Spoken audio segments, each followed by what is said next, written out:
अस्सलामुअलैकुम, मेरा नाम है काशिफ और आप देख रहे हैं इलेक्ट्रिक ऑनलाइन। अच्छा जी, आज की जो वीडियो है ना, इसमें जो मसला है भाई, ये बहुत कॉमन मसला है, हर दूसरे तीसरे बंदे को आ रहा है। और ये किनको मसला आता है भाई?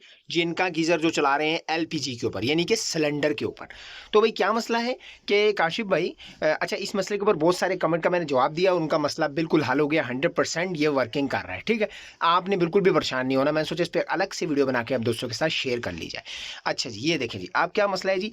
गीजर टिक टिक करता है, सब कुछ कर रहा है, हमने हर चीज चेक कर ली है, स्टार्ट नहीं होता। स्टार्ट कब होता है? जब हम गैस वाला पाइप एक दफा उतारते हैं और वापस लगाते हैं तो ये स्टार्ट हो जाता है। तो भाई क्या मसला है? तो भाई आज की इस वीडियो का टॉपिक यही है, इसी के बारे में। आपने बिल्कुल भी परेशान नहीं होना, ऐसे चुटकियों में ये मसला हल होगा। कैसे होगा, यही आज की इस वीडियो का टॉपिक है। टाइम बड़ा कीमती है, जाया किए बगैर वीडियो की जानिब बढ़ते हैं जी। तो प्यारे दोस्तों, आपने भाई अपने गीजर को इस मसले के ऊपर बिल्कुल भी छेड़छाड़ नहीं करनी, क्योंकि ये मसला आपके गीजर का बिल्कुल भी नहीं है। ठीक है, यानी कि कई दोस्त गीजर खोल रहे होते हैं, काशिफ भाई हमने इसका वो वाला गैस इंजेक्शन भी खोल के देख लिया है, वहाँ हर चीज़ देख ली, बटन चेक कर लिया, हर एक प्रॉब्लम देख लिया है, भाई ये मसला नहीं हल हो रहा। तो भाई गीजर को आपने ना बिल्कुल भी हाथ नहीं लगाना। क्या करना है ये मैं आपको बताता हूँ। भाई आपका गीजर सिलेंडर के ऊपर चल रहा है, आपने क्या करना है, चले जी सिलेंडर के ऊपर चलते हैं। अच्छा जी, ये इस गीजर का सिलेंडर लगा हुआ है। ठीक है, अब ये जो प्रॉब्लम है ना, ये गीजर की बिल्कुल भी नहीं है। ठीक है, ये मैं आपको ये बताने की कोशिश कर रहा हूँ। आप क्या प्रॉब्लम है जी, ये आपको नजर आ रहा है?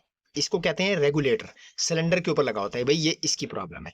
आप क्या है, जो क्या होता है मैं आपको ये भी बता दूं। देखें, ये जो रेगुलेटर है ना, इसके अंदर पर्दे लगे होते हैं। ठीक है, छोटे छोटे पर्दे होते हैं, वो गैस के प्रेशर को कंट्रोल करके आगे भेजते हैं। ठीक है, डायरेक्टली तो हमने पाइप नहीं लगाया हुआ ना सिलेंडर के ऊपर, इसके साथ लगाया हुआ, तो ये इसको पर्दे जो है इसके अंदर कंट्रोल करके गैस को आगे भेजते हैं गीजर तक, तब वो गीजर स्टार्ट होता है। तो अब क्या होता है, ये पर्दे इसके अंदर हो जाते हैं डैमेज। जब डैमेज होते हैं तो प्रेशर ठीक ठाक ज्यादा आ रहा होता है, डायरेक्टली जब गीजर को मिल रहा होता है तो वो बर्दाश्त नहीं करता। जब हम पाइप उतारते हैं प्रेशर कंट्रोल होता है और दोबारा एकदम लगा देते हैं, साथ ही स्टार्ट हो जाता है। तो भाई आपने क्या करना है, सिंपल अल्फाज में, सादा अल्फाज में आपको बताऊं, आपने अपना ये गीजर का ये जो नजर आ रहा है आपको रेगुलेटर, ये चेंज कर लेना है बस। इसके अलावा कोई भी इशू नहीं है। आप कहीं दोस्त कहेंगे भाई चूल्हा तो हमारा चल रहा होता है, तो ये मसला नहीं है। भाई चूल्हे की और बात है, गीजर की और बात है, उसके अंदर मशीनरी लगी है गीजर के ऊपर, चूल्हा बिल्कुल सादा गैस चला रहा है। ठीक हो गया।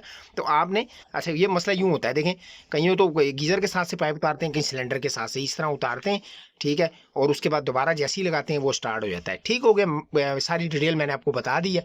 तो आप सिर्फ रेगुलेटर चेंज करें, ये गीजर वाला आपका जो प्रॉब्लम है वो बिल्कुल से हल हो जाएगा। यानी कि जो स्टार्ट नहीं होता, जैसे पाइप उतारा हो वापस लगाओ तो स्टार्ट हो जाता है। अच्छा जी, कई दफा ऐसा भी होता है, मैंने कहा ये भी पार्ट इस वीडियो में शामिल कर दूं ताकि आप दोस्तों की कंफ्यूजन भी दूर हो जाए कि भाई ये हम जो पाइप लगाते हैं सिलेंडर के साथ, अच्छा ये मसला भी सिलेंडर वाले गीजरों के साथ ही आता है। ठीक है, ये पाइप लगा देते हैं और थोड़ी देर बाद क्या होता है, पटाखे के साथ ये उतर जाता है, इस तरह ठक होता है और ये उतर जाता है। तो भाई वो भी मसला इसी रेगुलेटर की वजह से होता है। मैं आपको बता चुका हूँ, पर्दे होते हैं इसके अंदर, वो प्रेशर को कंट्रोल नहीं करते, डायरेक्ट आ रहा होता है प्रेशर तो वो उतर जाता है। तो भाई अगर ऐसा भी मसला कुछ है तो ये भी आपके रेगुलेटर का ही इशू है। ठीक हो गया, यानी कि गीजर के साथ से उतर जाएगा या रेगुलेटर के साथ से उतर जाएगा, पटाखे के साथ एकदम पटाखा बजेगा।